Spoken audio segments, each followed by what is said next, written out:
Hi, and welcome to the video on graph transformations.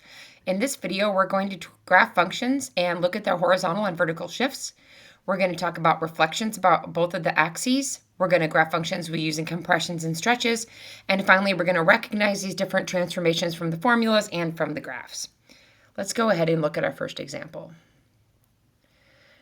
The first example we're going to talk about is a shift translation. And to do this example, we're going to look at two graphs. First, we're going to look at the function f of x equals square root of x, and then we're going to compare that to g of x equals the square root of x plus 2. We're going to graph these using Desmos. So go ahead and open another window, and let's get Desmos going so you can learn how to use it. Here's my Desmos graph. So if you go to desmos.com, just go to desmos.com. There is a graphing calculator button right here, open graphing calculator, and that's how we get to this. Now we're going to go ahead and put in our first function, which is f of x equals, and then for square root, you have a couple different options. You can use this toolbar, oh, that's not it, the keypad, and you can push the square root here, and then x, that's one way to do it, and then there's the graph of our function f of x equals the square root of x. Let's go ahead and do our other function, which is g of x. And that one's going to be the square root of x, I believe it was plus 2. So if you don't want to pull up that keypad, you can type SQRT, makes the square root function x. And let me just double check that that was plus 2, but I'm pretty sure it was. Yeah, plus 2. Now make sure that when you type plus 2, you're not under the square root sign. That isn't the graph we were looking at. Ours, the square root sign ended, so I arrow right to get out from under that square root sign, and I put plus 2. So there's my two graphs, f and g. F is in red and g is in blue. And we can see that the graph of f is starting at 0, 0, and the graph of g starts at 0, 2. So everything that happens in this graph is that we compute square root of x, and then we just add 2 to the output of every single value. So the entire graph is shifted up 2 units. So write a sentence comparing the graphs of these two functions. So we're going to write g of x is shifted 2 up from f of x.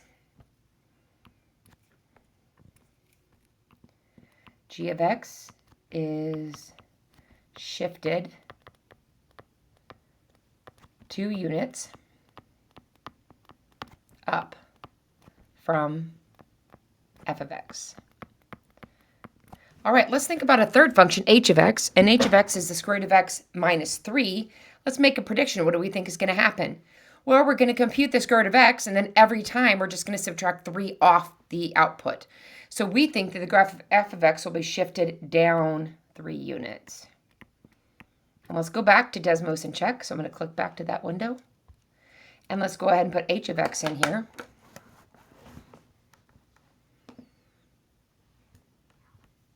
I lost my cursor here somehow. There it is. H of x equals square root of x, and then arrow out from under the square root sign minus 3. And sure enough, when we look at the dark green function, h of x, it is shifted down 2 units from our original red function, f of x. All right, so this gets us to a nice rule about vertical shifts. And the rule says, or vertical translations, f of x plus d will shift a function up d units if d is positive, like it was in the plus 2, or down d units if it's negative, such as in the negative 3. All right, so that's vertical shifts. Let's go ahead and talk about horizontal shifts. For this example, we're going to start by using Desmos again. We're going to look at different graphs. We're going to look at f of x equal to x squared and g of x equal to x plus 2 squared. So let's go ahead and graph these using Desmos. Oh man, losing my cord here. Okay, hang on, sorry. Technical difficulties. All right, let's go back to Desmos. So we're going to change f of x to x squared. All right, so we just delete this one. To do x squared, you go x, and then you can just go shift 6, so the little caret, and that gets you up into the exponent squared. So there's my x squared. I don't want this one right now. And let's make the next one be x plus 2 squared. Now, when we look at this one again carefully, we can see that it's x plus 2 in parentheses, everything squared. So let's make sure we put that in correctly. So left parenthesis, x plus 2, right parenthesis, caret, using shift 6, squared. And there is our two functions. So again, f of x is our original red function, and the blue function is g of x. So if we add 2, in this situation, it actually doesn't move it up or down. It shifts it 2 units to the left.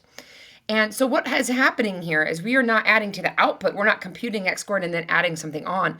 We're actually computing something else squared. So when we add the 2 first, we're adding it to the input, and then we're doing the property of the function, which is squaring it. So this is just making things happen a lot faster. What was happening at 0, when we had 0 squared, is now happening when x is -2, because if we put -2 into that g function, we'll get -2 plus 2. That gets us back to 0 squared. So what happened at 0 is now happening 2 units sooner, if you think about the x-axis as a timeline. So based on that, let's make a prediction about this third function, h of x. Oh, we write a sentence comparing the two graphs. Let's write our sentence. So g of x is shifted 2 units left.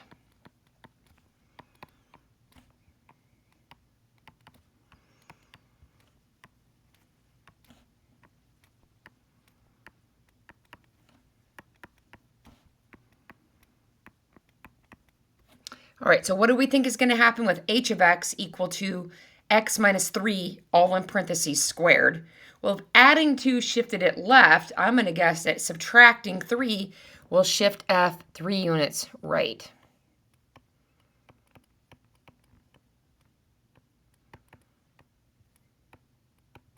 Let's go check in Desmos. Desmos is really great for helping us understand these graphs. So let's go ahead and put h of x in here.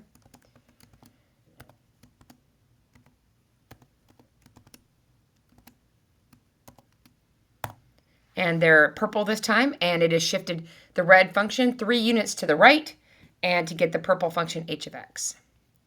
So if we come down here to our information about horizontal translations are happening inside the input. And this is easier to remember to me if I think about the input is my x-axis, that's happening, and that's going to make things go left and right. The output is my y, that's my vertical axis, and that's going to make things go up and down. Sometimes this gets a little tricky. You feel like maybe adding should move it to the right. And remember, you do get a note card on the test if you get these backwards. So if c is greater than 0, we're going to shift to the right if we're subtracting it. So x minus c, if you look at x minus c and c is a positive number, that's going to shift it to the right c units, and it's going to shift it to the left c units if it's a negative number. Sometimes that is confusing to people. When we go back and look at the examples, this is the way the rule is written in the book. But when you look at the examples, remember when we added 2, we shifted left, and we subtracted 3, we shifted right. And that's really what you want to keep in your head. All right, let's talk about some other translations that we have. Oh, actually, I'm sorry, we had an example. So what I want you to do now, I forgot about this example. What I want you to do now is look at these problems, and based on the rules that we've learned just now, I want you to tell me what sort of vertical or horizontal translation happens to f for each of these different transformations. So pause the video now and try to remember, using your rules, and you can refer back to them, what each of these transformations will do to the graph of f. All right, are you back? Let's go ahead and go through these. So we are adding 3 to the input, so that means it's going to be horizontal, right? It's a horizontal shift because it's added to the input, and it's going to be 3 units, and it's a positive 3, so that's going to be 3 units left. And then f of x minus 1, horizontal shift again, 1 unit, right. F of x into your parentheses plus 7. This is happening to the output. We're computing f of x and then adding 7. This is a vertical shift, up 7. And f of x minus 2 is a vertical shift,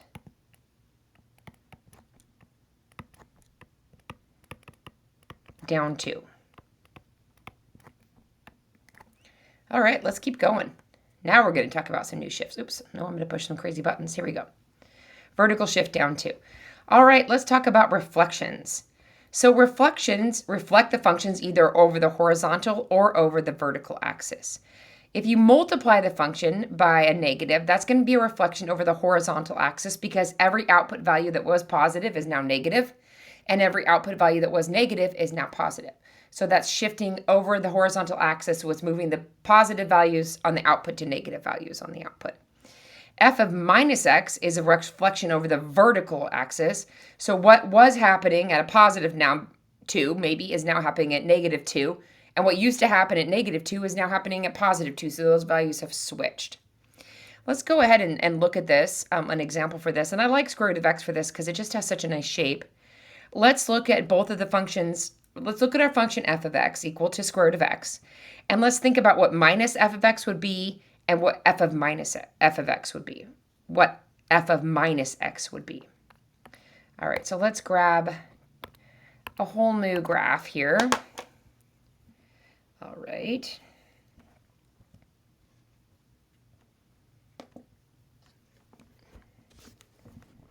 Hang on, I gotta move things around just a little bit here.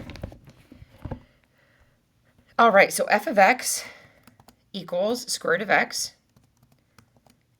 And the nice thing about Desmos, and that's what we expect that to look like, a nice square root function, we can actually just go in, the first thing we wanted to talk about, what is minus f of x? We can actually just put in minus f of x. And there it graphs it there in red for you. And you can see it is reflected over the x-axis. So that means that if I looked at my x-axis as the folding line, then we would match the top with the bottom. Now, it doesn't give us the equation for minus f of x, but it does tell you what the graph is going to look like. Likewise, let's look at f of minus x. And sure enough, the blue one is the black reflected across the y-axis. So if we fold it on the y-axis and match left to right, that would be a reflection across the y-axis. This is pretty tricky that you can do with Desmos. I mean, you can do all kinds of stuff if you want, like minus 2 f of x plus 7 minus 3, right? You can move it all over the place. We just can't see it on the graph, right? Do all those kind of transformations. All right, so now we have an idea of what these look like, and we do agree that one is reflected over x and one is reflected over y. Let's go back to our work and see if we can figure out what this function is. Well, we're going to algebraically. So let's go ahead and just think about this. It's going to be equal to minus and then f of x with square root of x. So now we know the equation. And g of x is going to be equal to f of minus x. Oh, we got to be careful. That's function composition there, right? So f of minus x is equal to the square root of minus x. And you might be like, wait a minute, we are supposed to take the square root of a negative number. That is true. And we can only do this function for a domain of negative infinity up to 0 and including 0. Because if you put a positive number in for x, you'll have a negative under the square root. But if you put a negative number, like if you put in, so this is our g of x. Let's see if we find it. Let's try to find g of like negative 4. We would get the square root of negative, and then we put negative 4 in for x, and you'll see that those double negatives cancel each other out. So this function is okay as long as we have non-positive numbers. All right, so those are the rules for reflections. Let's talk about vertical stretch and compressing. So here's the rule for vertical stretching and compressing. If we have any positive real number, a is greater than 0, so we're going to think about only positive numbers. If it's a fraction between 0 and 1, so like a half or a fourth or a third, it's going to be a vertical compression by a factor of a. So let's see if we can look at the picture here. So if our original function is this blue f of x, and we multiply it by 0.5, we're going to compress the output down by a half. So everything it was before, now we have half of the original output. If a is greater than 1, we're going to have a stretch by a factor of a. So if we have 2 times the function, every value of our output doubles, for example. So that's the vertical stretch and compression rule. Let's go ahead and look at an example of that one. We're going to do example 5. So here we have a nice function. We don't have the equation for it. We just have the graph. And we are going to vertically stretch the following graph by a factor of 2. and then we're going to compress it by a factor of 1/2. So let's go ahead and make a little table. I think that's the way to get started on this. And I'm going to just put in some values. This is the way I like to compute things. And these are my t values, and these are going to be my p of t values. And then I'm going to make a third column, because my first goal is to stretch it by a factor of 2, and I'm going to figure out what 2 times p of t is. So for my t values, it looks like my domain starts at 0 and goes to 7. So I'm just going to quickly pick those values. And then I'm going to read my graph and get off the output values of my original function p of t. So at 0, it's 1, 0, 1. At 1, it's about, 1.25, I don't know. At 2, it's pretty close to 2, maybe just a bit under, let's say like 1.8. At 3, it's 3. At 4, I'm just ballparking here, it's about 2.6. 5, maybe 2.3. 6 is nice, it's right on 2, and 7 is 0. So the ones that I guessed at, I'm actually going to go ahead and get rid of those because I don't really need all those values.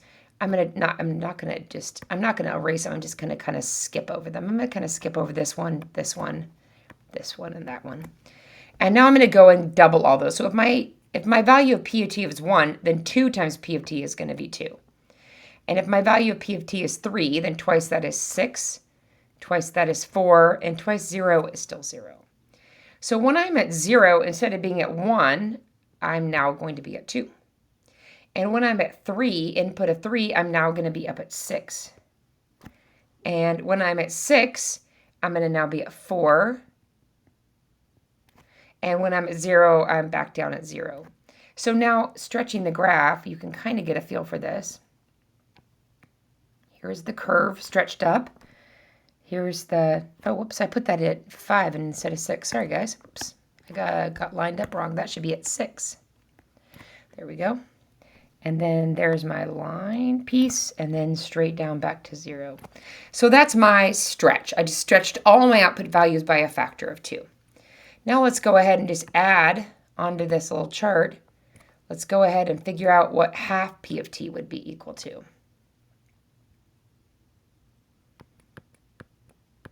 Wish I had more space to write. So going back to my original values, if p of t is 1, half of p of t is a half. I'm going to put 0.5.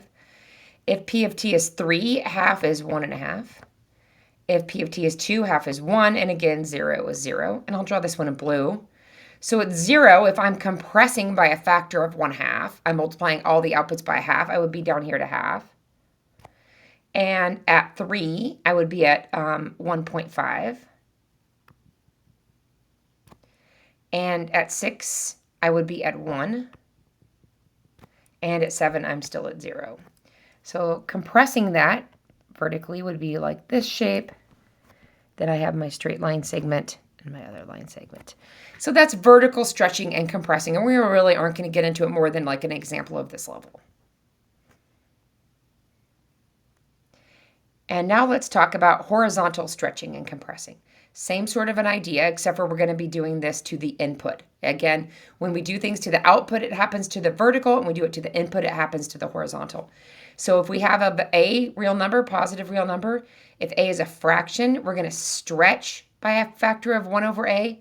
And if a is a whole number, 1 or bigger, we're going to compress by a factor of 1 over a. So let's look at the graph of what that looks like. So here's my original function, x squared. If I multiply the input by half, I'm going to look at y equals 0.5x quantity squared. And that's going to be a wider parabola, so it's been stretched horizontally. And if I multiply the input by 2, then I get a faster growing parabola. And my function is going to be y equals 2x quantity squared. Let's do an example of this by horizontal stretching and compressing. All right, so let's do the same thing that we did before. And let's pick some x values. And then we want to stretch by a factor of 1/2, so 1/2 x. Let's do that one first. And you're like, oh, what about our outputs? Well, remember we're doing this to the input. So we're going to adjust our input first, and then we'll figure out what our output is. So for our inputs for x, we have -2. Let's do -4, -2, 0, 2, and 4. And you're like, yeah, but our domain is only -2 to 2. But I'm thinking ahead and thinking about if I want to look at what half of these are, I am going to know output values for half of those. So I'm thinking about the domain of this function being -2 to 2, which is certainly correct. So when I do my stretched function, it's going to be wider, and so I'm going to have a wider domain. So let's just take a half of -4, which is -2, a half of -2, which is -1, a half of 0, a half of 2, and a half of 4. So those are all my 1/2 x values. And now if I want to find my function, f of 1/2 x, right? I look at these values and I find f of those. I've already computed the 1/2 x. So if I want to know if my original x value is -4, 1/2 of that is -2, and I can look at f of -2 and get 0. I can look at f of -1 and get, it's about 1.8 or something. F of 0 and get 2. F of 1 and get about 1.8 again. And f of 2 and get 0. But when I go to graph it, my horizontally stretched function, I'm going to use these x values and these output values because I'm finding f of 1/2 of those x values. So that would be nice stretched -4, 0, -2, about 1.8. So here at 0, it's still 2. At 2, it's about here. And at 4, it's down here. So we get moving from a circle. Now we have like a nice stretched ellipse, which I probably am not going to do a great job of drawing, but I'm doing the best I can here. That looks pretty good. All right, so I stretched it horizontally. Let's try a compression of a factor of 2, and I'm going to pick a different chart for this one because I know that I need to have output values that are double. So looking at my x values that I can double and still get output values for, I'm just going to pick -1, -0, and 1. So then 2 of those will be -2, 0, and 2. And f of -2 is, f of -2 is 0. F of 0 is 2. F of +2 is 0. Let's draw this one in green. So my first value is -1, 0. So that's this. My second value is 0, 2, which is here. And my final value is 1, 0, which is here. So I horizontally compressed it by a factor of 2. Hopefully that worked out for you guys. This is going to be as tricky as it gets. You just have to really think about your input values and what you can compute with this. Is not quite as easy as when we do this vertically, the vertical stretch and compress to the output. All right, so let's go ahead and start trying to recognize some transformations. So what I would like you guys to do is I would like you to look through this chart, and some of these we've gone over all of these. And I would like you to decide using this little box, which I encourage you to put on your note card. You get a note card for the test. This is definitely note card worthy. Note card worthy. And go ahead and look at all these different transformations we've done for f and see if you can identify them. All right, did you pause the video and get these all done? Let's go ahead and jump in. All right, the first one, f of, in parentheses, x minus 2. So that's going to be this one right here, right? And 2 is negative because it's x plus -2. So we know this is going to move it right 2 units.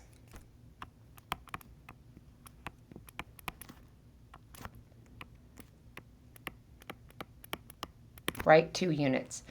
And the second one is f of x in the parentheses minus 2. So that's our top rule. This is down 2 units.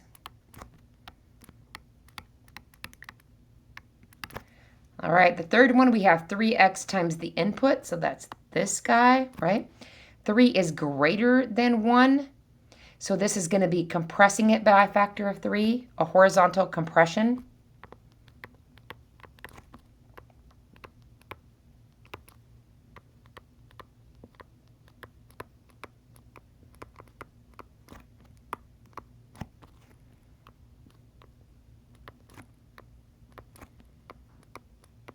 And 3 times f of x is this one. So that's going to be greater than 1, so that's going to be a vertical stretch.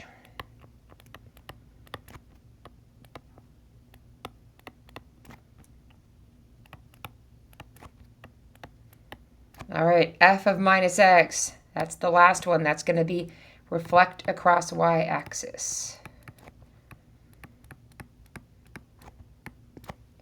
And minus f of x, reflect across x-axis.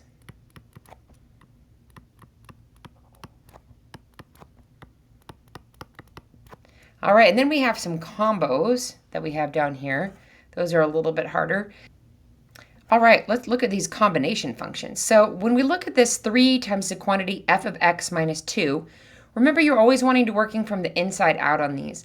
So the first thing we're going to do is this x minus 2 transformation, which is right 2 units.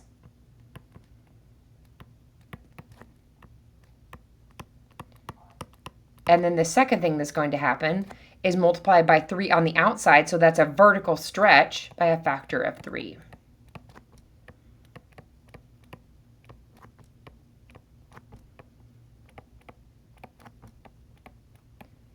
On the last one, we start with f of x, so the first thing we're going to do is that 3x, which is our horizontal compression, so that's going to happen first. Horizontal compress by a factor of 3. And finally, we're going to down 2 units.